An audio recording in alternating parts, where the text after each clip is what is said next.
오동훈 공수처장이 오는 6일까지인 기한 안에 윤석열 대통령에 대한 체포영장을 집행하겠다고 거듭 강조했습니다. 대통령 경호처가 집행을 저지하면 특수공무집행방해죄를 적용할 수 있다며 소환에 응할 것을 촉구했는데요. 취재기자 연결해서 자세히 알아보겠습니다. 김태원 기자. 네, 공수처입니다. 네, 오동훈 공수처장, 윤 대통령에 대한 체포영장 집행 시기를 밝혔습니까?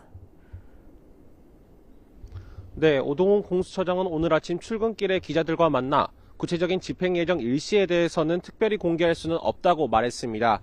다만 영장 유효기간인 오는 6일까지는 윤 대통령에 대한 체포영장과 수색영장을 집행하겠다고 밝혔습니다. 이어 윤 대통령 측을 향해 엄정하게 법을 집행하되 예의는 지킬 것이니 공수처 소환에 응해달라고 요구했는데요. 야간에 기습적으로 영장을 집행할 가능성에 대해선 사실상 선을 그은 겁니다. 직접 들어보시겠습니다. 엄정한 법 집행은 하되 또 예의는 지킬 것이니 우리 공수처의 소환에 응하기를 바라는 마음입니다. 또 관저 인근 탄핵과 체포 반대 집회와 관련해선 큰 소요 없이 진행되길 바란다면서도 혹시 모를 사태에 대비해 경찰과 인력 동원을 논의하고 있다고 설명했습니다.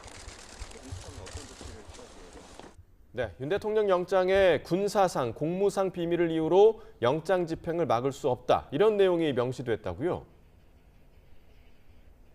네, 서울 서부지방법원은 윤석열 대통령에 대한 체포영장을 발부하면서 형사소송법 110조와 111조 적용은 예외로 한다는 취지의 문구를 적시한 것으로 파악됐습니다.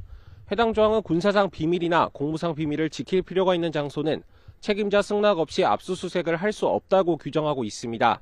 대통령 경호처가 그동안 대통령실이나 삼청동 안가 등에 대한 압수수색을 거부해온 법적 근거이기도 했는데요. 법원이 이 조항을 적용할 수 없다고 명시하면서 경호처는 영장 집행을 거부할 명분을 잃게 됐습니다. 5초 정도 영장 집행을 막아서면 특수공무집행 방해 혐의 등으로 처벌받을 수 있다고 경고하는 공문을 경호처에 보냈다고 밝혔습니다. 들어보시겠습니다. 이미 그 공문을 보냈습니다.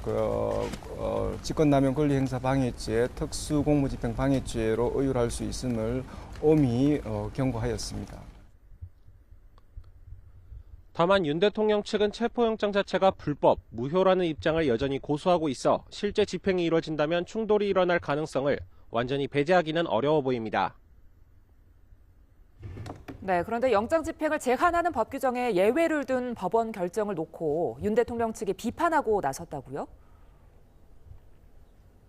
네, 윤석열 대통령 측은 영장 집행을 제한할 수 없도록 한 법원 결정에 대해서 사법 신뢰를 침해하는 중대 사안이라고 비판했습니다.